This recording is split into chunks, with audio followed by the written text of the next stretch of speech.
and gentlemen, welcome back to Those Two Geeks. He's Alex. I'm Joe. Once again, we're joined by our unofficial, but official pretty much now, third host, the Oracle of Wrestling, I had something better, but the Oracle of Wrestling, Matthew Klein. And if you listened to us last time, first of all, thank you.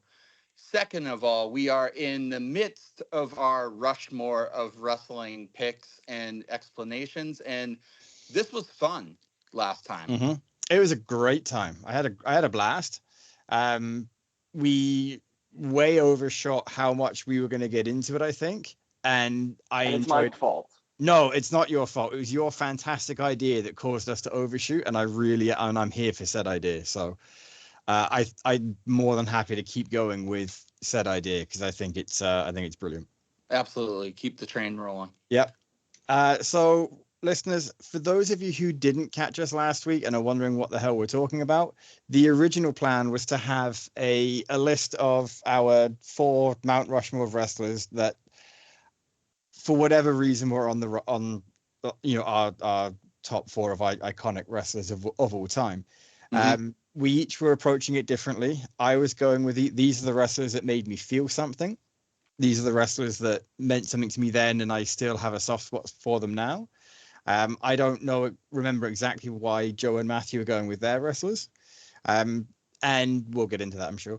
The initial point was we were going to go with 4 each, and then we're going to do a current 4, but we also, like, Matthew had a fantastic idea of also giving you matches to watch, mm-hmm. which ended up being a great idea, but we also way overshot the time that we were expecting to take. So here we are for part 2, and ultimately it's going to be part 2 of at least 3, possibly more, as we go on. So Matthew, I hope you're ready to buckle in, settle down. I don't know. And we'll get to it. I've taken my vitamins. I've trained. I've said my prayers. I believe in myself. I am all ready to keep going because my number 3 on my Mount Rushmore. Before we say your number 3. Oh wow! We're gonna. You set me up and then you shut me down, Alex. I did. Gosh. And because it doesn't matter who your number 3 is. Wow. Well done. All right. Wait, I cut off my comeback. All right. What do we...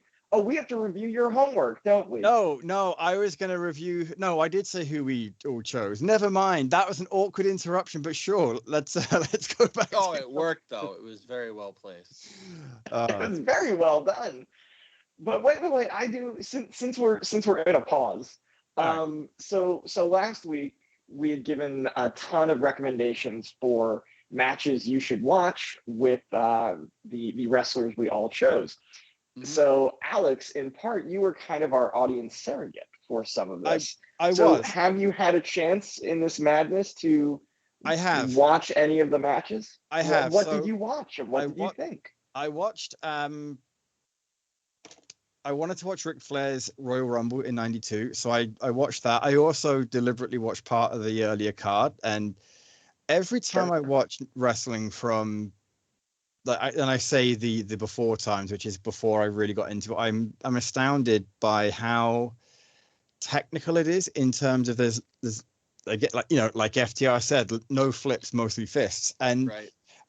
I am always astounded by how much storytelling you can get into a match when it's more of a that kind of hold, counter hold, etc. So I thoroughly enjoyed the Rumble. I love the fact that it seemed like Ric Flair only really won because Hogan and Sid Justice were going at each other, and Flair just happened to be the last guy in the ring.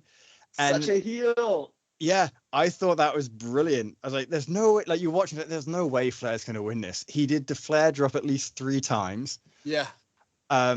He dropped out of the ring, he ran out, but he was constantly in action for the entire hour and change he was in there. I thought it was brilliant. He could go. He was the workhorse back then. I then Energizer Bunny, man.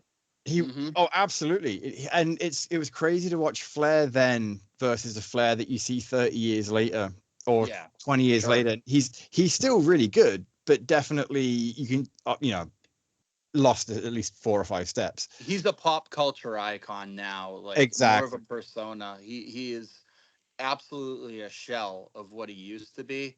Unfortunately, I mean, I would be a shell at I was going to say, 72. realistically, all of us are going to be shells of what Yeah, we were in our 30s, 40s when we were at that age. So I yeah. would totally giving the guy a pass for Like that. I said, last time from me, Ric Flair's real career for me ends at WrestleMania 24 when Michaels retires him. I agree. Like Yeah. that's the perfect swan. 2008. That's the end Yeah. of his career, as far as I'm concerned. After Correct. that, it's Ric Flair, the cultural icon, not Ric Flair, the wrestler. Yeah. Agreed.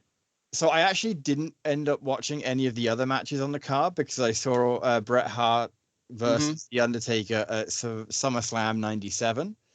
And that would have been, I think, another match that I would have happily included somewhere. Not because of it was a classic match between the two, but because of how Shawn Michaels played the stipulation in his contract where he could not show favoritism to either one. So even though he cost the Undertaker the match twice, he still had to count Bret out, and you could see the emotion on his face. Like, I don't want to do this. And regardless of how he felt about Bret Hart in real life at the time, the emotion on his face as he did it was absolutely brilliant. Like Isn't that incredible? It was such a good match. You like, know, it's ironic. I also want to say, go ahead, Joe. No, it's ironic that like all the comments about like, oh, is wrestling fake? You know, more of it was directed back then when the storytelling and the in-ring work was so masterful and so organic that it looked real versus now where it's so polished, so produced, like it's a ballet. It's just very funny that they got way more, oh, it's fake, you know, comments and, you know, stigma back then versus now, where a lot of people still buy into, oh man, Seth Rollins, wow, that's really real. It's like, no, it's called working. It's called getting heat. It's called working a shoot. But back then, like, so I'll say this, you know, like I love Bret Hart. I will not take away what he's done for wrestling as a whole. And on a textbook level, the guy is the guy. Everything he did was believable in the ring. It wasn't always the prettiest, but it was like the functionality of what that move, if you described it, would be and the result. Like he was just that good. His promo work was just as boring as, you know, tofu, to use MJF's metaphor. Just it never grabbed me. But his in-ring work is almost unparalleled. Almost. I will say too, the greatest loogie in the history of pro wrestling was Bret spitting on Shawn. I'm sure if you were in the last row of the building, you saw that loogie sticking off of Shawn. What about the one he did on McMahon too? That was bad as well. That was really good. Bret was an excellent spitter. He really they just was an shouldn't have loogies in wrestling. Like it always. I'm telling you, the best cringe. there is, the best there was, the best there ever will be includes his loogieing. Really lives up to the monitor. So yeah, I mean that match is a storytelling masterpiece. I'm so glad you went in there and watched it, Alex. That's tremendous. And how did you like the commentary with the 92 Rumble before we completely move off? I really enjoyed it. Like I love the fact that I had echoes of Nigel McGuinness because they were, I think, Gorilla Monsoon. I think it was Gorilla. I can't remember exactly which one. No, Heenan would be more Nigel. So Heenan was just putting Flair over all the time, and I absolutely loved it. I thought that was brilliant. Like I love that aspect of the commentators being more than just play-by-play folks, just actually telling the story. Alex, well, so. Agreed. I'm going to say something, and this is no disrespect to Mr. McGuinness. I think what you mean to say is that Nigel McGuinness has echoes of Bobby Heenan. Well, yeah, of course. No, 100%. That's like to sidebar what you're saying. Exactly what it is. Since we're all tangents, I watched Dynamite this past week live instead of DVRing it. Don't tell me what And happened in the Swerve okay. match. no, I won't. And I will say Nigel McGuinness's commentary is what keeps me in at this moment, because he's able to do the Jerry Lawler thing where he's so behind the heel blindly, but without it being annoying. And it just made me realize how much I don't like Excalibur now. And I thought Oh Excalibur was no. great. I Yeah, see, dude. I like Excalibur because Excalibur is the Mm. straight man. I always think Yeah. of Nigel as being like Nigel and Excalibur work. Nigel and Taz would not. No, definitely not. I agree, because Taz is just too the other way. But like Yeah. Nigel is so good. Like anytime Timeless Tony Storm is out, like he makes that match 10 times better. Oh, absolutely. Anytime his love of Christian Cage and his hatred Yes, of Bryan Danielson, correct. I'm here for it. Absolutely here for it. But Brian Danielson makes sense because it goes back to the ROH days. Oh, So that's just it. I absolutely know why it makes sense. I yeah, just I love the fact that he he's so anti Bryan Danielson. And then yeah, when you had the Bryan Danielson versus Andrade El Idolo, he's calling for the match to be stopped, and someone's like, Nigel's right, this needs to be stopped. I was like, yeah. that I'm was just just saying fantastic. it's Heenan did the same thing with Hogan Mhm. matches, right? He absolutely loathed and hated Hulk Hogan, took every pot shot he could So as great. a commentator, ran him down for years and years and years and years, but always put over how amazing he was and how Yes. incredible Hogan was. It was masterful. And Nigel McGuinness, let us not forget, trained by Michael Cole Mm-hmm. and Mauro Ranallo were his formative teachers I before coming loved to Morrow. AEW. Yeah. When he I loved Morrow was Morrow. well, he and Morrow were the best commentary team, maybe until Pat McAfee and Michael Cole of the last 20 years. Just incredible. If you've never seen this run in NXT, I assume, Alex, No, I have not. but the like Black and gold. if we ever get there, we'll have you watch some like 2017, 2018 NXT, and you will hear Nigel McGuinness just making a symphony with Mauro Yeah. Ranallo at some of those Agreed. matches. Just incredible stuff. Agreed. But that's where he trained. That's Triple H was a big fan of his, Mm-hmm. and brought him on and hired him for commentary down there and got him going. Good old Hunter. Good old Hunter. But Okay, to bring so it you back, watched 92 Rumble, you watched SummerSlam 97. Anything else on I the list? Yeah, I tried to get the 3 stages with Austin and Ooh. Triple H, and it was Oh, fell the very way out. yeah, very hard to find with the means that I had, given okay. that for whatever and I think the reason is, for whatever reason, the WWE Network isn't working for me at the moment because I switched Ooh, providers, so it's just trying to get that set back up again. Okay. gotcha.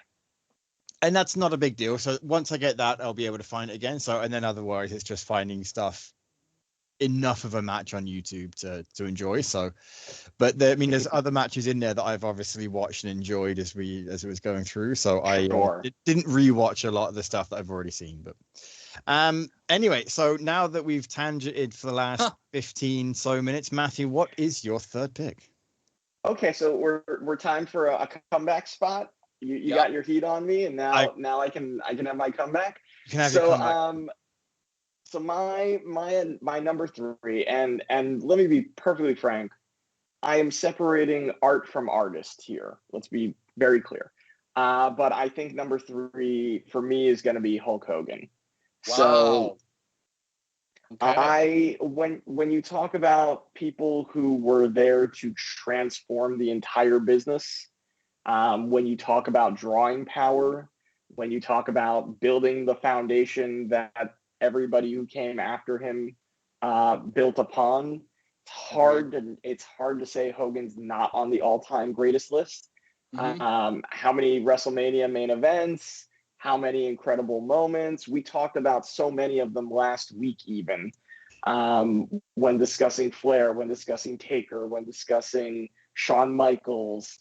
I mean, it's an insane career that he had, and understand he came, his first foray into wrestling, he had his leg broken on day 1 in training, and then Right. came back and trains, and it was broken on purpose to test him. Oh, I So did he came not up the know hard that way. story. Yeah, Hiro Matsuda. He came into Hiro Matsuda's training camp in the 70s, extremely cocky, long hair, didn't look like he was taking it seriously, and he had his leg broken. Hiro Matsuda ordered one of his students to break his leg. And so Hogan gets his leg broken, chops his hair off a little bit, comes back, a couple months later with a different attitude. And Matsuda always took care of him from then on because he proved that he really loved the business and wanted to go. That was his introduction to becoming a pro wrestler. But when you look at, there is no rock and wrestling connection. There is no wrestling as pop culture. There's no wrestlers making a transition to any sort of Hollywood or TV. He changed the face of licensing and merchandising for professional wrestlers. He made it lucrative. He was there's no WrestleMania without him. There's no WrestleMania without him in that main event. There's no taking WWE international and invading international territories. And how many guys did he make and give the rub to as on his way up? Like he really, and that's just WWE. And then in the 90s, he revolutionizes sports entertainment again by being the number one bad guy, maybe in the history up to that point of pro wrestling, as Hollywood Hogan leading the NWO. I don't know that you can argue anybody was ever a more beloved babyface and a more hated heel than Hogan's career. No, you can't. It's really tough to do. So imagine, 42, he creates the NWO in storyline, of course, and becomes the figurehead and leads wrestling into its second giant boom period. People give Austin in the Attitude Era, but there's no Austin in Attitude Era. Right. And that trajectory for wrestling driving back up in the ratings was Hogan's heel turn and the NWO. And it doesn't work without Hogan. It does not work the same way without Hogan as the figurehead, as the godfather of professional wrestling. So imagine that you revolutionized the business from 84 to 91. 92 is the down year. 93 you leave. The business is flatlining in 92 and 93 when you go away. And then you turn heel in 96 and usher in an even bigger boom period for the next 6 years that the whole industry enjoys. So wild. So for that reason, and let's be very clear, he does have a lot of amazing matches. He does, from his WrestleMania 5 main event with Savage, his WrestleMania 6 main event against Warrior, WrestleMania 3 against Andre, still maybe the most iconic moment in the history of pro wrestling. And let's also be very clear, when someone says, oh, that wrestling thing, one of the first names they think of is Hulk Hogan. He is bigger than the genre. Yeah. Yes, 100%. including today. Yeah. So for those reasons, I give you Hulk Hogan as my third face. Now, again, this is not an endorsement of him personally. This is not endorsement of his personal behavior or his beliefs in any way, shape, or form. I am talking about the performer and the career and the body of work within the genre that he did. Let's be very clear. I watch Lethal Weapon every year at Christmas time. I'm never inviting Mel Gibson for a Passover Seder. But I am able here to separate art from artist. And like so many of my generation, I was brought into wrestling as a Hulkamaniac. I will not lie. Absolutely. So there you go. Hulk Hogan for my one match that you should watch. I am going to, there's a lot. I believe, Joe, you already mentioned WrestleMania 18 with The Rock, though, so I won't throw that one on there. I want to go back a little bit earlier, and I'm going to say watch Hulk Hogan versus Randy Savage, WrestleMania 5 main event, an absolute masterpiece, climax to an 18-month storyline, and really a true main event. And it gets it done bell to bell. A phenomenally worked match he had with Savage. So there you go. Okay, so, all right. Well, I'll give my Hogan match. Even though I gave Sure. one, we have to give it again. I'm gonna go with No, you WrestleMania. gave a Rock match that had Hogan in Oh, it. that's So, right. and same with with Alex, you gave a Shawn Michaels match with Hulk Hogan in it. So now you got to give a different Hogan match. Oh, I've already So- got the Hogan match ready to go. So- I've had this match ready to go since we started this. So Good. I hope I steal it. So since Matthew stole my third pick anyway, so God, man, like the synergy. So for me, it's not the best technical marvel, but it's certainly one that sticks out in my head, and it has like reverberations through the wrestling industry. I'm gonna go with Hogan versus Warrior at WrestleMania 6. you are an because- absolute git. Yep. I knew you were going for it, but I'm one because it was in Canada and I knew you were going to pick it. And two, I had no idea where it was. Like, no, two, look what it did. Like edge, it gave us edge because of that match. And also, no one held the IC in the world title at the same time. So it's always been a big thing. It's for me when I rewatch it, it's very questionable about the timing of Hogan and the kick out because it just looks like a botch on someone's end every time. But still, I can't take away what that match stands for. So it's Hogan Warrior for me all day. And that was Warrior's pinnacle, by the way.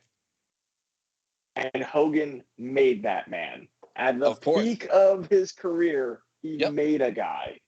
So when everybody's like, oh, Hogan never put anybody over, you can go exactly you know where.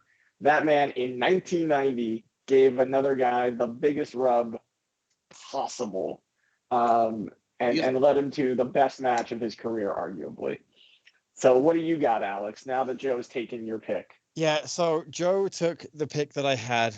That was the match that really made me fall in love with pro wrestling as a kid. I watched it on VHS, had no idea the story going into it. Mm-hmm. I think that may have been the first WrestleMania that we watched. Maybe I don't remember. It's very, very fuzzy back then. That was back when I still thought it was real, and when the contest was real, and it was everything that I thought it needed to be. So, having not had as much time to think on the Hogan match now, the first match that came to mind after that was WrestleMania 1. Is it the best? Really? Yeah. Is it the best Hogan match? No. Don't think so. However, it's the first match that, and I'm thinking on this one it's the one with Mr. T, and I haven't seen this in 20 plus years, 25, 30 years almost. Yeah, 30 years. Fuck, I'm old. I haven't seen this in so long, but it was the first WrestleMania. It was the stage was set for all of these things, and to drum up star power, they brought in Mr. T. I don't remember. And Liberace. Don't care about him. And Billy Martin, my gosh. Also, don't remember him. So the fact that the reason I picked this after losing out on the other one was because I still remember it was Hogan and Mr. T at WrestleMania 1. I don't remember who else it was. And on the off chance that this was the first Hogan match I watched. Okay, makes sense. Either way, Sure. like it was the very first one. Not here to judge, man. No, it's personal. It's iconic beyond belief. Now, You know? I've seen it absolutely is, but I remember seeing a Hogan versus, and the reason I didn't pick this match is I cannot remember his name, but he was a NJPW icon. Oh yeah, absolutely. You know who I mean? And I don't. Where at the end of the match, the opponent sold so well that Hogan didn't realize that it was a work. He was genuinely concerned that he hurt the guy, and the opponent, Antonio Inoki, maybe Antonio Inoki, that's who I was gonna say. Yep. Sure. Selling it so well, like you're watching it thinking, is he actually dead? Like, what actually is happening here? But I mean, that obviously was in the early 80s, where a guy the size of Hogan in Japan would have been insane. The funny thing is, Hogan could go. Hogan could go really when he was in Japan. Oh, Hogan could go. Yeah, Hogan go. Him and Muda in '93. Mm-hmm. Mm-hmm. Well, he didn't need to. He Right, didn't exactly. need to do it in the States. No, he was a character. Yeah, all he had to do was sell his ass off, and then the whole crowd loved it. He didn't need to do flips. No. He didn't need to do more work. So I think it's a great pick, Alex, I because do it is too. iconic and it launched WrestleMania, which we are going to see the 40th edition of, and it's in Yeah. large part because of Hulk Hogan. So Yep, there agreed. you go. So who's your third, Joe? God, you poached my third. So, in the same vein, but not the same exact reasons, I'm gonna go with the Macho Man, Randy Savage. Oh Oh yeah, dig yeah. it. And Cream of the honestly, crop. I was always a Savage kid. Like, I adored Macho Man. The first wrestling event show exposure I ever had was WrestleMania 3. And the first thing I ever laid eyes on was Steamboat and Savage. And I'm not a teacher. I'm not, I was a student at one point, but I'm not anything. But if somebody told me, give me the best possible, cleanest, purest match example you could give of what professional wrestling is on a grand level, Savage and Steamboat. Like, it's so clean, beautiful, and pure that, like, to this day I reference it all the time. And Macho Man was, people look at him as the second fiddle to Hulk Hogan. I definitely don't look at him like that, because to me that would be like saying Randy Orton was the second fiddle to John Cena. I feel like they both did their own thing and became as big as they could, but obviously one name is always more synonymous than others. But for me, I was a Savage guy. I loved the snowboarding shades. I loved the promos were on point. Like, I just loved everything, and I still do. So, Hogan drew more, but to me, Savage will always be king. I mean, he was the Macho King. Exactly. Makes sense. That was the pun. So what's your But, match? Is your match so I Steamboat just at said it. WrestleMania 3? Honestly, my match is WrestleMania 3, Savage and Steamboat. There you go. All So right, iconic. Alex, what's a Randy Savage match that you would put on there? Having not seen many Randy Savage matches, I am gonna go out of left field and say Randy Savage versus Spider-Man. I knew you were gonna say that. I knew you were gonna say that. You know what? Seen by more people than maybe anybody ever. So Yeah. there you go. But no, like and he put him over. So he did. So the reason I'm going with that one is also just purely because of the matches of Randy Savage that I remember seeing. We've already talked about, and I feel that the Randy Savage we got in Spider-Man with as Bonesaw was just peak Randy Savage at the same time. He like you couldn't play a caricature of Randy Savage as a villain unless it was actually Randy Savage doing it. all right. Well, I'm gonna vote since we already technically in your homework gave you Hogan and Savage at WrestleMania 5, and now you've got Hogan and Steamboat at WrestleMania 3. I'm gonna switch it up a little bit, and I'm going to go with Randy Savage versus Diamond Dallas Page at Halloween Havoc 1997. This was really towards the last couple of years of his career when he could still go. And he absolutely made Diamond Dallas Page a star with that rivalry. And I would argue Havoc is probably the best of their three matches in 1997. So That's a great pick. I was either that or it was going to be Savage versus Flair at WrestleMania 8. That was my backup pick. Okay. Which, Alex, now that you watched you watched the 92 Royal Rumble, if you really want to see the continuation of that saga, you could watch Randy Savage versus Ric Flair at WrestleMania 8 for said title. And it's a phenomenal match. And Miss Elizabeth. I feel like I have actually seen that. Maybe. Because 8, I think 10 was around the time when we stopped being able to get them easily and stopped watching them as easily. So I feel like I may have seen that. But I didn't remember enough of it. There's only one way to find out, Alex. I know. Fire it up. And that's just it. Like, that's the best part about this, is that you can go back and watch a ton of these. So indeed. For the most part, yeah. Who's your final pick, Alex? So my final pick has, honestly, any one of the other ones you said has actually been my final pick. So I'm currently torn between two. And okay.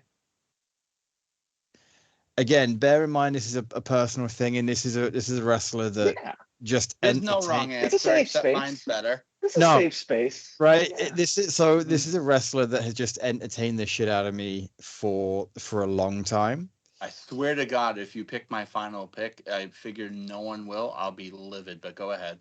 I don't know. I don't know how often you notice it, Joe. But the reason we start our show with ladies and gentlemen, welcome back to Those Two Geeks, is because of the Road Dogg Jesse James. Okay, wow. High praise. Did not see that one coming. I did not think you would. Okay. And it's not because he's the best in-ring worker. I do not think he is. It's purely because of his mic work and how every time he had a microphone, I was glued to my seat. It is the reason I did not give two shits about the badass Billy Gunn. I thought Mr. Ass was an absolutely shit gimmick. Same. I still think Daddy Ass is a terrible gimmick, but I'm invested in Daddy Ass because the Acclaimed remind me of the New Age Outlaws in their prime. Max Caster rapping on his way to the ring reminds me of the Road Dogg doing the same thing. Oh, good parallel. That's what it is for me. This is where the showmanship comes out of, into pro wrestling. It's the showmanship of the Road Dogg being just coming down and he was so good at getting the crowd going out of all of DX when he would do ladies and gentlemen, boys and girls, children of all ages, and just launch. Like most of the time it was ad lib. Like you couldn't throw him, even if he would always twist it and put something new. Like he was really, really good at hyping and getting you invested. Like Triple H did the "Are you ready?" But Road Dogg got the crowd. And I'll go further. Road Dogg is extremely underrated. I don't know if it was because of the size or how he came in as, Jeff Jarrett's roadie or whatever, but they never gave him his flowers or as far as he could go because he could go. I think he was much better technically than Billy Gunn on any day of the week. Yeah, I always thought Road Dogg was the better of the two in every way. He was better than X-Pac too, in my opinion. Yeah. No, he got over more than either of them. Like he was incredible. So he talked you into the building, as they used to say. Yeah. But wow. So what's your match, Alex? So there's the caveats. I don't remember many matches with the Road Dogg in. And so the match I actually remember being the most entertained by was when the New Age Outlaws took on The Rock for the tag team championship and lost. And I don't remember where it was. SmackDown. Yeah, I don't know what episode it was on, so I have nothing for that. I just thought it was absolutely hilarious that The Rock won the tag team titles alone. And it's something that I think you're still seeing reference by with MJF defending the Ring of Honor belt by himself every so often. I think it's one of those things that it's funny. When it works, it works, and when it puts over the level of athlete The Rock was at the time, it's great. And then when you see a tweener like MJF do it, where he's cheating his way through most of it, it works too. it's a kind of thing, it's a spectacle that shouldn't happen all the time. Mm-hmm. But I think when it is brought out and it's done well, it's absolutely fantastic. Yeah, no, like the Rushmore pick surprises me, but again, it's everyone's list is, it's a personal. It's because you bastards opinion. already Absolutely. Undertaker and Stone Cold. It is Ooh. honestly the reason, because Undertaker and Stone Cold are already taken. I was like, I've got to think, like, who else had an Sure. impact on me when I was watching as a kid? And That's still and, very high praise, though. and that's the thing. I It mean, is. it's still the Road Dogg. Like, I mean, we've been doing this for 200 episodes, and for almost every one of them, the intro has been a reference to Road Dogg. I never guessed that. Honestly, I never guessed that, but I'm happy that it worked out that way because I love Road Dogg too. But I also like him behind the scenes. I also like him as a creative mind. I think he's very underrated, but I also think he's very honest too. And he speaks Yeah. his mind. And I respect that. Like, no matter who it is. Like, he was fired by Vince in one of the let goes a couple years ago, and then brought back somewhat recently. But he was tossed aside and brought back. And when Road Dogg joined commentary, like, I don't know, a month ago on SmackDown randomly, I was very entertained. Like, he's really good in the commentary booth. Yeah. He So runs live events now. He's like the yeah, vice president of live events, so he books all the house shows basically. yeah, he's good. He's very good. He's not Bubba Well, Ray. I think no, he's not Bubba Ray. But Yeah. I'm gonna go as far as a Road Dogg match. I'm gonna pick a New Age Outlaws match as well. Okay, good. And I'm really torn. There are a couple, but I'm gonna assume you're doing WrestleMania 14, Joe. So Nope. I'm gonna go with a cross section of generations, if you will, and I'm going with the New Age Outlaws versus Cody Rhodes and Goldust on February 3rd, Raw 2014 in a steel cage match. And this Damn. was really the last true hurrah for the New Age Outlaws. They had come back to WWE at the time, excuse me, for the first time in like 12 years or something ridiculous. But they had a fun title run, and them and the Rhodes brothers, it is a time capsule of so much between all four of their careers. And I actually saw that match on a house show in March 2014. I saw Cody doing the moonsault off the top of the cage on the Billy Gunn because Road Dogg wasn't taking that kind of bump. But it was a great match, and so that's my pick. Joe, where are you? Are you doing WrestleMania 14, or do you have something else? No, I have something different, surprisingly. Oh, So I can't wait. Gonna pick a match that Road Dogg was a single star. And I remember watching this, and it obviously it's opinion, it's subjective. Yeah, sure. It's not the greatest, but it absolutely stands out to me because I didn't know Road Dogg as a single star at that point. He was always, the guy in New Age Outlaws with Billy Gunn. Like, that's who he was. And in 99 February, I remember being in Vero Beach, Florida, watching it on my Nana's TV because I had to make sure the family postponed the daily, trip of the day because I couldn't miss St. Valentine's Massacre. And back then you had to pay for it.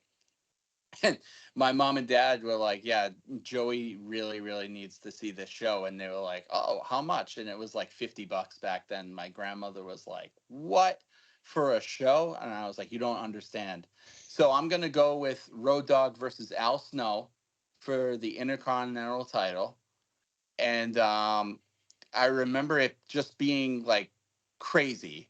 Like, it went outside, it went everywhere. It was in like water. It was on, chain link fence, or maybe it's a hardcore title if I'm wrong. But at one point, Road Dogg held the IC belt for a cup of coffee.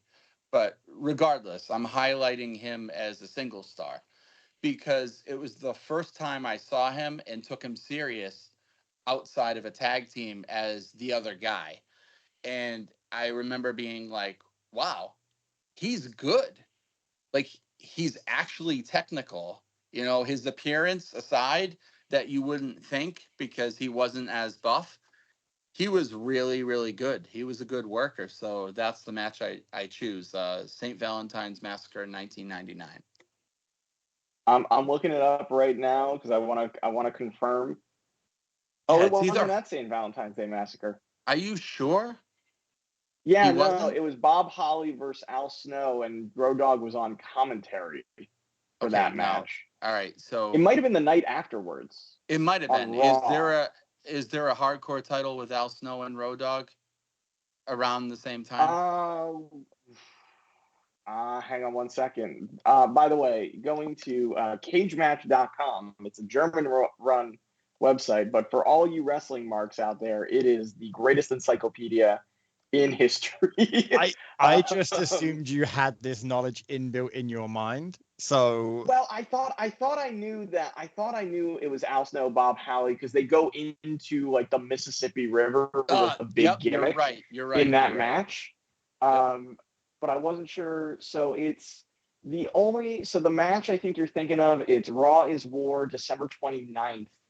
Al 98. Snow versus Road Dogg. 98. Yep, Okay, 98. that must be what I'm thinking of. But So there regardless, you there are, was Alex. It's yeah. December 29th. It's December 29th, 1998. Al Snow versus the Road Dogg. That's what you're looking up. Cool. it's December All right, A 29th. final very pick, fun deep Matthew. floor, Alex. Yeah. I know, and the final pick's always the hardest, right? It, I mean, and I'm going back and forth over a ton of people. it's I mean, and the thing is, you go back and forth, and is it like what part of this am I gonna highlight? Is it the skill in the ring, the what entertained me the most? Because if you wanted me to pick the four best wrestlers, I thought, I don't think I would have Road Dogg anywhere near there in terms of in ring ability. But again, Sure. it's what you it's one of those things where it's just this is where we're at. Yeah, Well, no, Alex, I'm inspired by you, so I'm gonna go with an emotional pick, and I'm gonna go with a man that inspired emotion from all those people out there. I'm talking about a man that lived on the edge of a lightning bolt. I'm talking about a man who understood how to go for a dream and to be somebody. wow. I'm talking about a Okay. man who innovated professional wrestling, who created the pay-per-view concept with a Yep. little thing called Starrcade. The man who Agreed. originated the War Games concept. The man who was the ultimate babyface against the evil Four Horsemen, who also, from his genetic jackhammering, spawned two of the greatest professional wrestlers as well in terms of his own legacy. A man who then in his late career went down to NXT and gave us an entirely new generation of talent that are ruling the wrestling industry today. I'm talking about the man who also main evented, who drew money for 25 years in every company Do you the could think of. impression. Do the voice. No, I can't do it. I can't quite do it. But I'm talking about a man who also knows about hard times. The American Dream, Dusty Rhodes. Damn. I don't think you can. Dusty, again, one of the greatest talkers in history. I talk about a man who knew how to communicate and make you 100%. feel what he was feeling. And again, like Hulk Hogan's favorite wrestlers, Dusty Rhodes, and who was one of his major inspirations, as well as superstar Billy Graham. And if you've never seen their matches in Madison Square Garden in 1977, that's going to be my pick.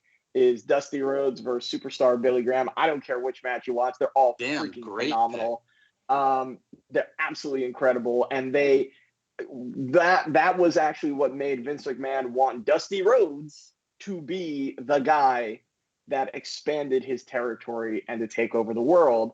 But Dusty would not leave Florida at the time in Right. 1984. And so Hulk was the next pick. But Dusty could have been the original guy that took over the world. So Dusty Rhodes, but again, like you look at the influences, Becky Lynch, Sasha Banks, Charlotte, Seth Rollins, Dean Ambrose, Cody aka John Rhodes. Moxley, Cody Rhodes, Roman Reigns. Well, he didn't even train Cody. Cody just wanted his father's love forever. But Dustin was in there, and you think about the matches, his feuds with Harley Race, his feuds with Superstar Billy Graham, his feud with Ric Flair and the Four Horsemen that propelled Jim Crockett Promotions into a national company in the 80s. And again, he created the Bunkhouse Stampede, War Games. He created Halloween Havoc. He created Starrcade. He created the Great American Bash. He comes into WWF, has a great rivalry with Big Boss Man, $1 Million Man Ted DiBiase, Macho King Randy Savage, and then he even goes to ECW when he's broke, and Steve Corino gives him an incredible bull rope match. Like, Dusty Rhodes is what you help build a foundation of the wrestling industry on, in a way that I don't think he gets that kind of credit. So for the man, the myth, the legend, there's John Wayne and there's Dusty Rhodes. I love it. Very auspicious. So what's your Dusty Rhodes match again? match? I'm going with Dusty Rhodes versus Superstar Billy Graham. They had 3 matches. Yep. I'm trying to remember which ones are on Peacock and the network. I will bring up the dates really quickly here. I'm just going to look it up. I think it's October 1977 is the Texas Death Match. That was the cap on their trilogy, and I would argue is the best one. But also, like, his promos from those matches are some of the best of all time, and they just absolutely crack you up, because people don't remember, but you used to trade talent between organizations. So like Andre would go make the towns every year, and he would go to one territory once a year on loan from Vince McMahon. Dusty would go on loan from Florida, and he would go up to New York for a cup of coffee every year when he needed to cool off from Florida after a hot angle. And he would go to LA, he would go to Texas, he would go to England, he would go all over the place. But his time in MSG in 1977, if you want to see the beginnings of what we know as sports entertainment, watch those matches. Agreed. And, you know, what an auspicious intro for him, and he deserves it. And up till, I would say, the last 5 years or so, Dusty was always one of those unsung heroes of wrestling. I feel like through NXT and through Triple H and through, you know, modern knowledge base, he has, and Cody, he has gotten his flowers, so to speak. You got to remember the era that he was the biggest was Flair.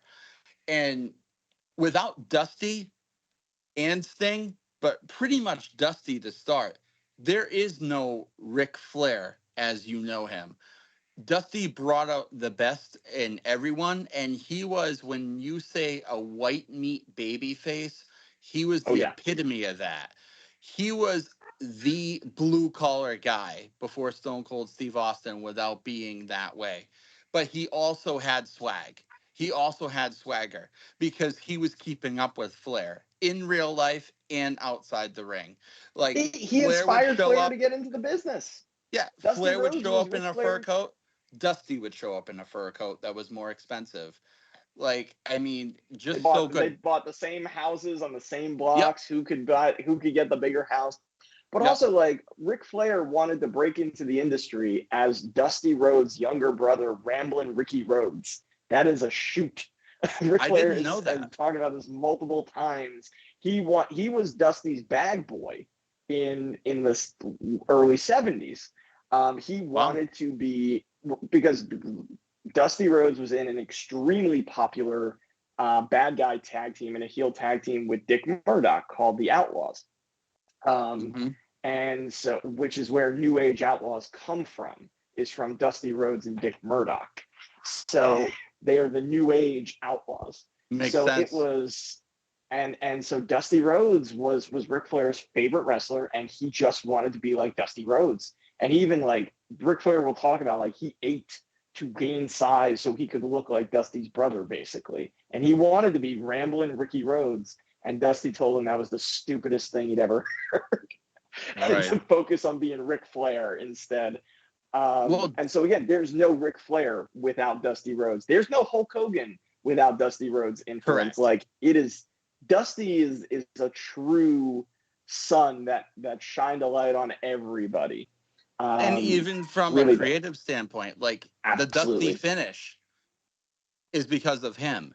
Like so Yeah. many terms are synonymous with him, and he's still just incredible. But as far as a promo standpoint, listen, this guy had the thickest lisp you've ever seen or heard, and he could get over on a promo better than somebody with a silver tongue.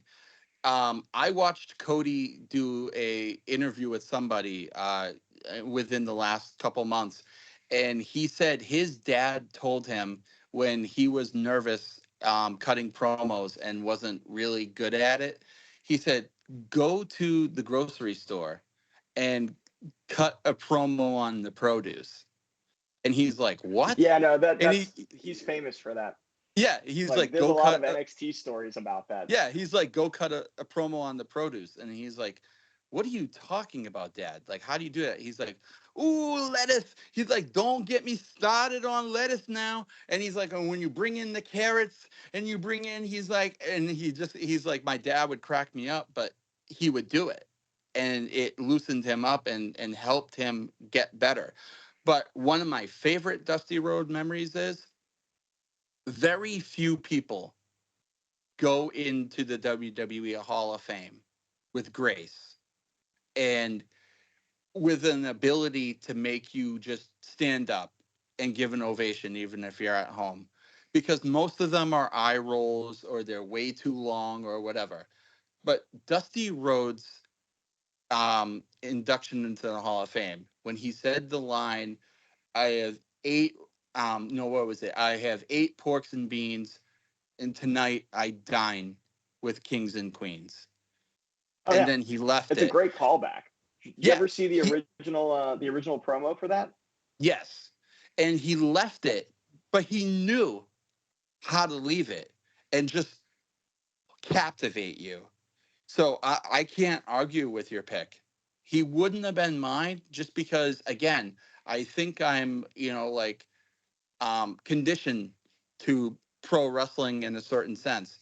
But if we were going unconventional, I might even put him above Flair because he is so good in so many levels.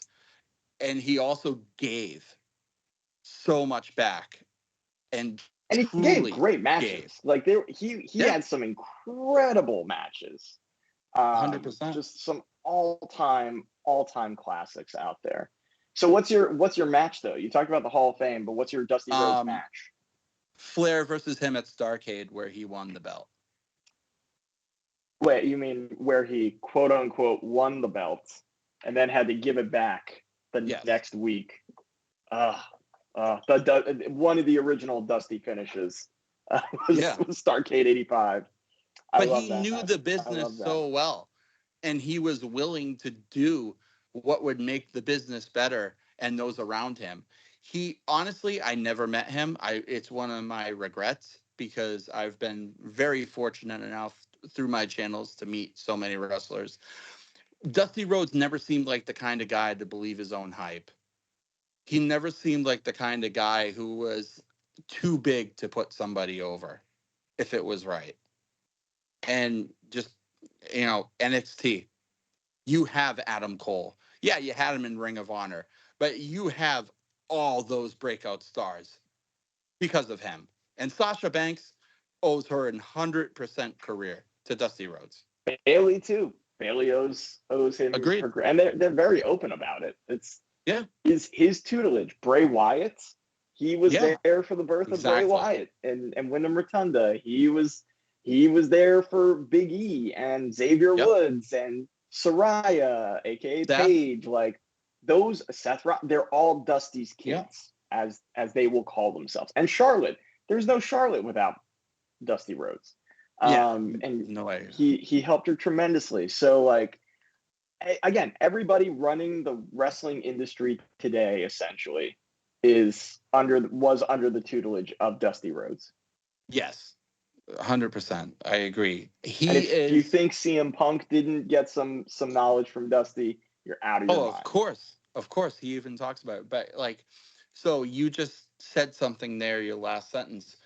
Before Paul Levesque, I think the succession of importance in wrestling as far as creating, promoting, and business, it goes Vince McMahon, Dusty Rhodes, now Paul Levesque. That's I my think you can make lineage. that argument. I think Yeah, that's a great argument. thank you. So, Alex, I'm curious. Were you ever familiar with Dusty Rhodes? Were you familiar with any of his matches? Did you ever get to I see I stuff of I Dusty in his know prime clips? Or... yeah, I know I've watched some of his stuff. Like, not enough to give a full match. Mostly promo stuff. Sure. And Oh, rightfully so. I feel like I have I know I've seen some of his matches because I know he was on a WrestleMania at some point that I watched. Hmm. Same as like the other wrestlers that I know I've watched when I look back and I know I've seen that, but I don't remember them. Um, you cannot deny Dusty Rhodes' influence on pro wrestling. There's No. right. It's I would go on to say that despite him not being as well known as Hulk Hogan, that his influence far supersedes Hulk Hogan, and he is Mm, one. So I say that because of Okay. what he's been doing in terms of training the next generation, Yeah, agreed. and Agreed. the fact that oh, not, sure. like From an impact on the his standpoint there, yeah, exact I yeah. get. So I said influence. I probably should have used impact. So his impact is second, I think, only to Vince McMahon, and Yeah, I I agree. I would argue that Dusty Rhodes is more important than Vince in terms of relating to the talent. Vince is a fantastic business mind, but I think the actual in-ring product owes a lot more to Dusty Rhodes than people will ever truly know. So I I think don't have a match that though. if I can chime, I think Vince McMahon to wrestling is synonymous the same way Hulk Hogan is to wrestling. Mm-hmm. There is no product that we watch and enjoy today without either of them. They're tethered at the hip and they both made it boom to what we have and what we will continue to enjoy. But as far as Vince and Hulk Hogan goes, they both they both outstayed their welcome years and years ago. And Dusty is definitely the successor and the unlikely successor at that because he was just a backstage guy at WCW. You know, Bischoff was the figurehead and all that. And then you had Crockett, you had everybody else that he worked with, but Dusty as far as a creative mind, I think made Triple H what we've got as Paul Levesque now more than any of the years under Vince McMahon and even being in the family. I think Triple H soaked up more working and teaming with Dusty Rhodes than he would have ever soaked up from Vince. And we're enjoying another golden age in wrestling because of Dusty Rhodes. And that's my 100% honest take on it. I mean, I think there's absolutely no question that Triple H would say, I have the two greatest mentors in the world, and that's Dusty Rhodes and Vince McMahon. I don't think you get two better visionaries for the No. business than Mm-hmm. those two guys. And Triple H is the product in many ways as a booker of both of them. And that's why he's enjoying the success Right. that he's doing, which is pretty amazing. And So thank Joe, God, right? yeah, but Joe, who's your final pick? Oh, I've had this pick, and it's not a recent pick. This has been my pick if you asked me this question back to 2012. It's gonna ruffle your Okay, feathers, but hey, Alex's was I'm left field too. intrigued. Okay, Sure. so it's not just cold in here, guys, it's because hell has truly frozen over. But I'm Oh enjoying every God, you're second such a of it. mark. No, I'm You're not. such a Let mark. me. It is honestly, it's the person on an emotional nerve that has touched me the most in the wrestling business, and I get crap for it all the time because there's obviously some faults and whatever, but it is the true best in the world on your television, and he's Roman back, Reigns? and you are so welcome that you are viewing it, folks. CM Punk. And let me go into my spiel. Um, Punk is the little engine that could, that never ever should have made it. He never ever should have actually broke the glass ceiling at the level he's at. He was never intended to. He was a darling on the indies, and he was good on the indies. But was he the best? No, I can say that.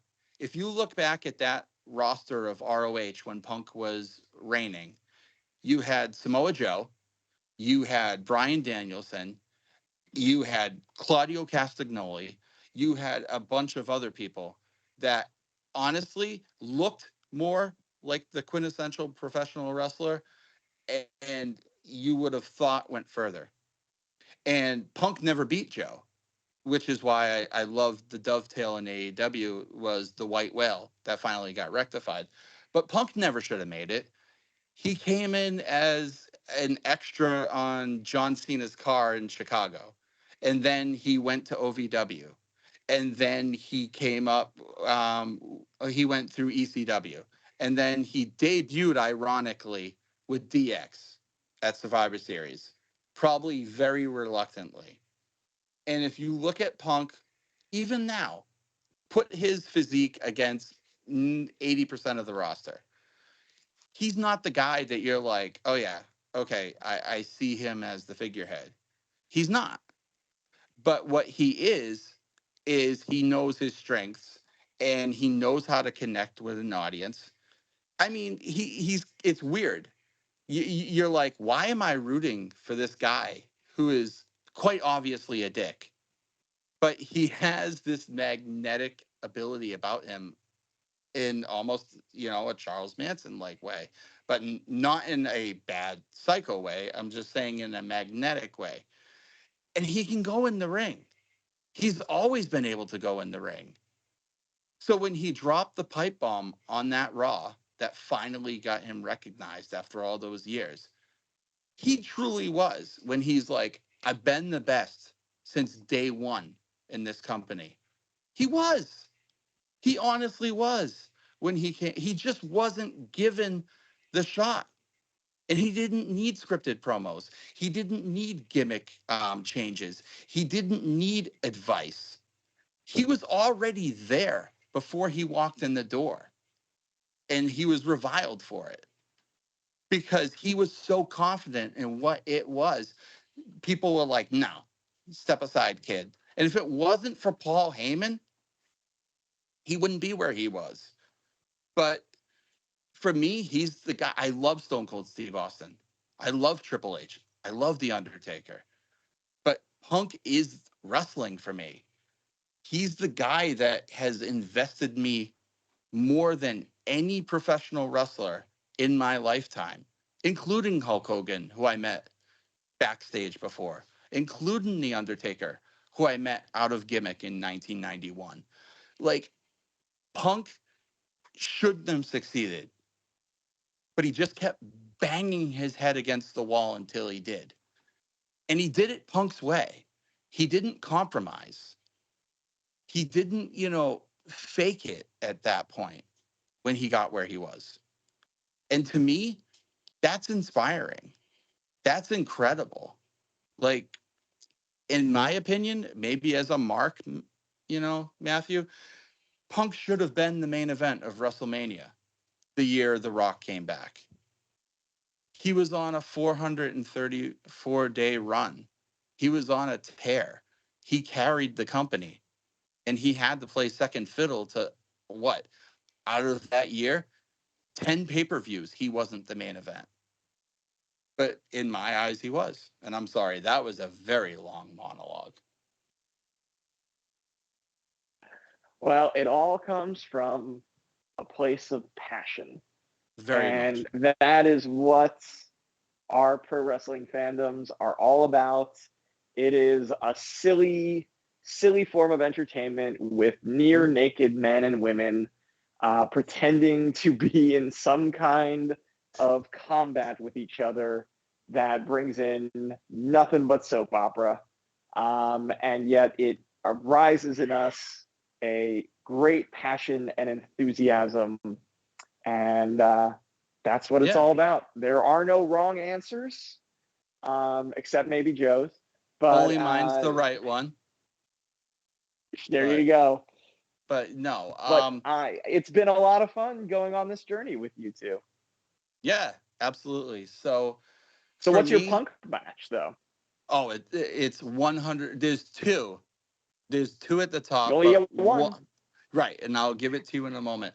Like Alex knows, I have another venture that I'm very, very proud of, but I never cross-pollinate too much. But Alex has spoke with my other co-host of my wrestling channel, which is Smart Tank Revolution, which has been it's done well. It's been a labor of love. It took a long time, but we have a thing called the Smart Tank Essentials, and the last point on it is criteria of how much impact outside the wrestling business, like on a completely global level, has this person had when we do our rundowns of certain superstars.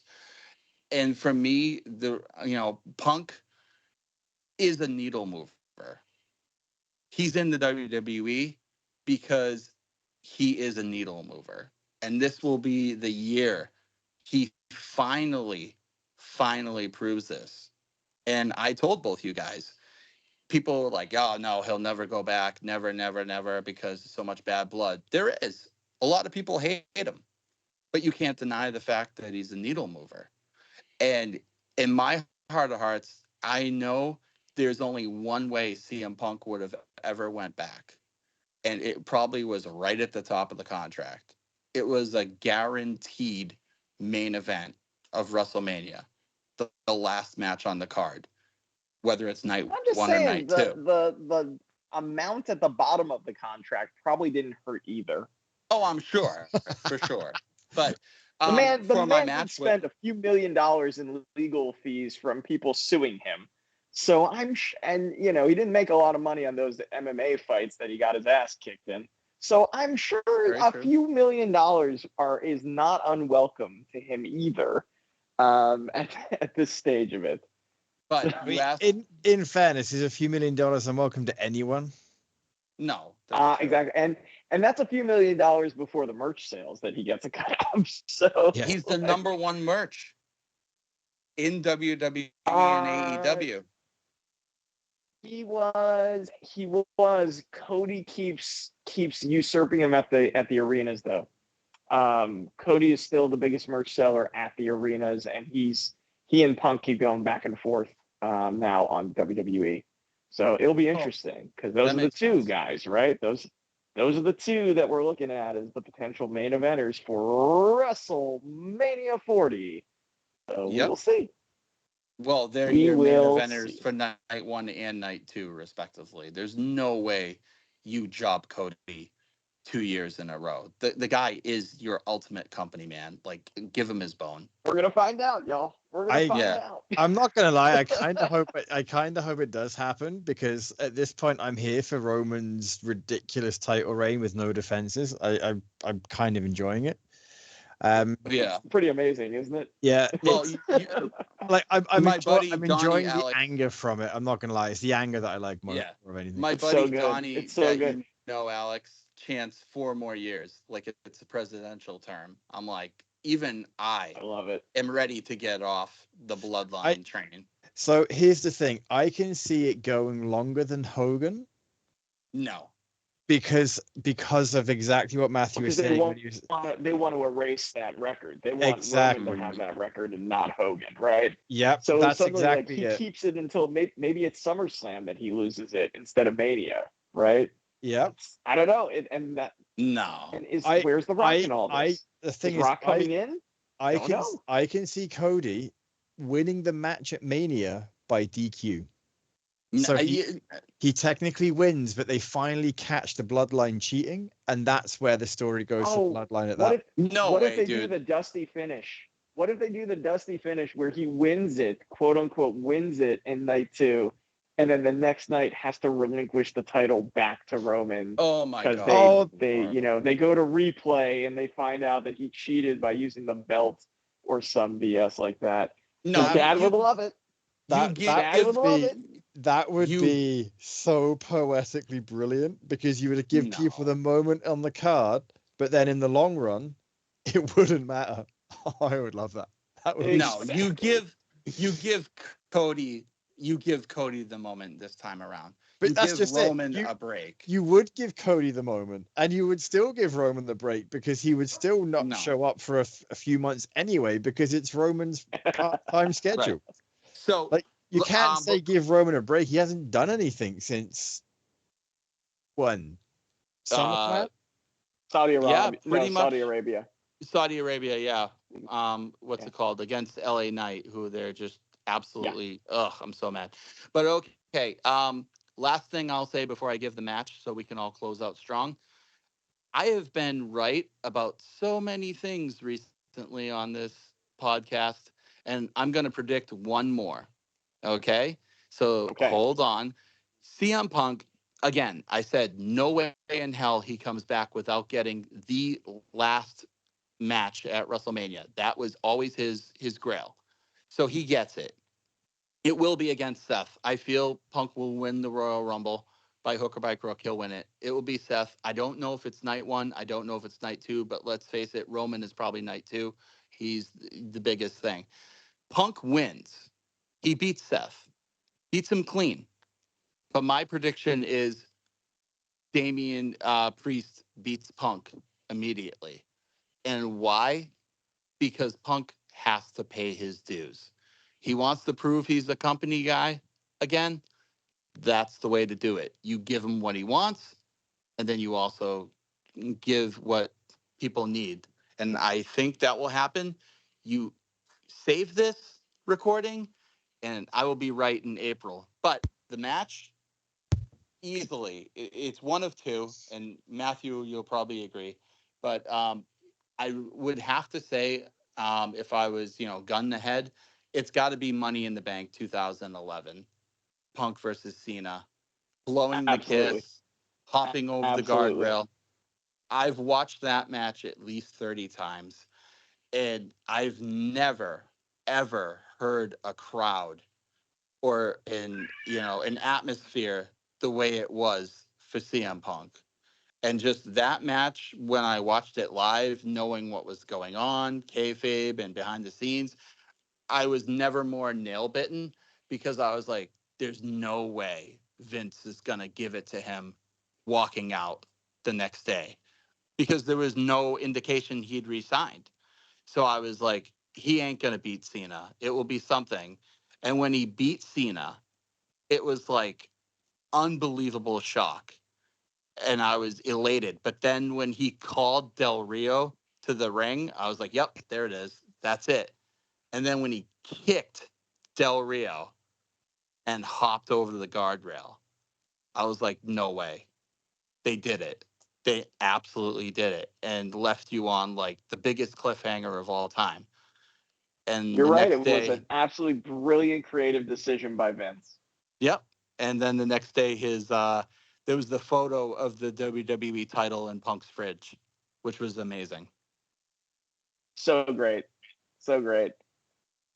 If only he could have just held it for 6 months and like gone to ROH and New Japan and like, as the quote unquote champion who had quit and left and therefore they wasn't rushed champion. him back in 2 weeks. They rushed him back. They rushed him back way too quickly.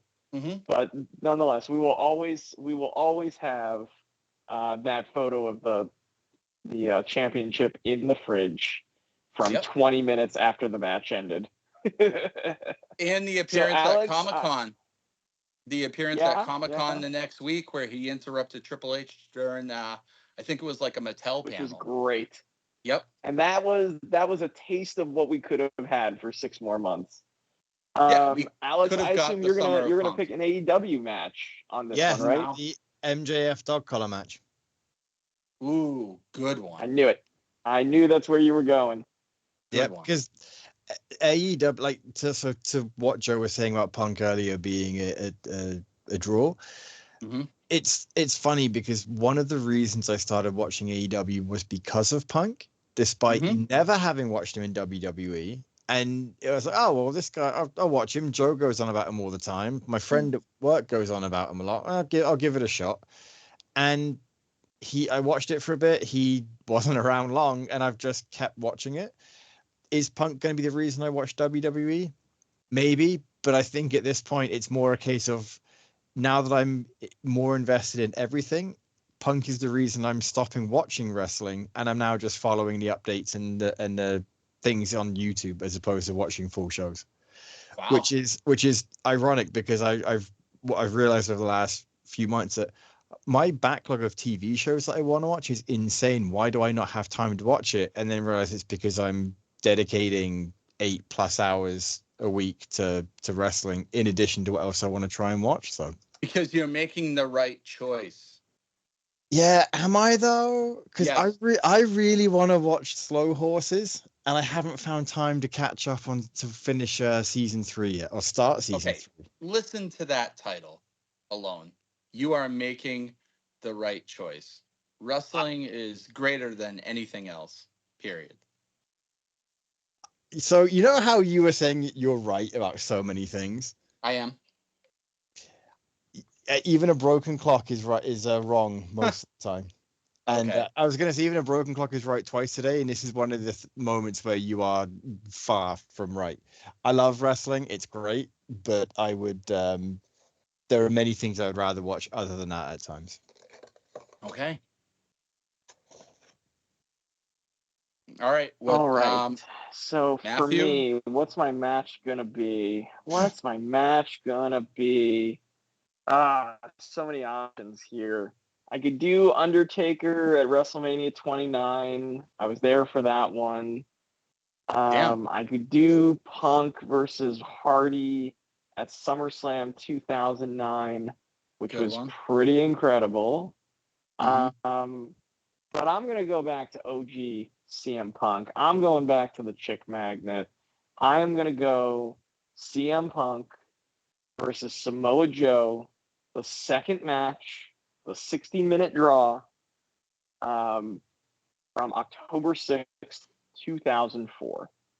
So if you've never seen the Joe Punk trilogy, it is widely regarded as the peak of independent wrestling for that era.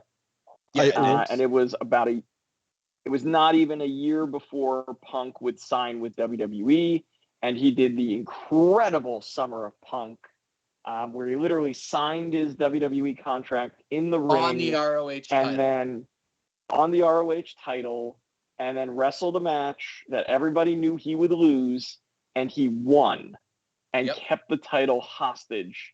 And everybody thought he was going to leave ROH with the title and go to WWE, which many years later, 15 years later, he does with the WWE title. So I would say, again, the peak of that run is the trilogy with Joe, and I will go with the second match. And I'll tell you what, I have a very good friend of mine, big wrestling guy. He was there for a couple of those matches. He was a huge ROH guy and was at every ROH show in the New York area during that time. So there you go. Punk versus Joe 2 in ROH, October 6th, 2004. I'm happy you said that, because I was going to pick the all-out Punk v Joe in AEW, not because it's fantastic. His last match? That was good too. It was good, but I was going to pick it more so I could talk about Samoa Joe, because Samoa Joe is just fantastic. But that is, I'm sure, a subject for another day. We have drastically gone over the hour that we thought we were going to be, which is not unexpected for any of us at this point. But is anyone mad? Because I thoroughly enjoyed it. Absolutely. Exactly. It's been a pleasure. I am not mad at all. My cat's a bit annoyed because she's been trapped in the room with me for the last little while. Hey, my dog. But that's fine. My cat is begging me for food right now, so I feel you. Yeah. She just wants to go see my wife because she's my wife's cat, and she enjoys sleeping in the office every so often. She's currently curled up on a couple of books, so she's fine. Yeah, folks, at this point, as you're probably well aware, we are going to have potentially part 3, part 4 on this down the line. It may not be next week. It may not be the week after. It will be at some point. Maybe we'll tie it in with WrestleMania season so we can do another 2-parter plus the prediction show that we're inevitably going to do. Or Rumble or Elimination Chamber. We've got a good stretch to the Rumble, so you don't know. Actually, and just wait till we do a watch along with Alex. Yeah, exactly, Matthew. Yeah. I think we should pick the Royal Rumble to do our watch along with all of us, because to me, there's no greater pay-per-view than the Rumble every year. It's the one I look forward to the most. It will entirely depend on whether or not I can fix the WWE Network to get it. 6 weeks. That's just it. I have 6 weeks to figure it out, so I'll probably start within about 5 weeks. You're a smart guy, honey. Figure it out. Yep, that's what they say. Right. Yeah, I got nothing left. We'll keep talking if we don't cut it to a close. And let's let Matthew bring us out. Well, I just want to say thank you for letting me come into the JM show, the JA show, and add a little M to make it a jam. It's always my pleasure, and remember, I'm always here to talk geekdom, nerddom, comics, and the whatnot. You can find me on social media at Matthew Klein 316 on TikTok. Yes, I'm on TikTok. You will see some highlights from the NXT Deadline show if you go on TikTok. And on X, or as I call it, Twix, to steal from Eric Bischoff, I'm at MacTheKnife1116 on Instagram. So for more pro wrestling goodness and comics stuff, and I may have some more comics news coming up in a couple months, which could be very exciting. So I will keep you all tuned. But for now, you have been listening to these 3 geeks, and I want to say good night, good luck, and watch some damn wrestling this week when you get a chance.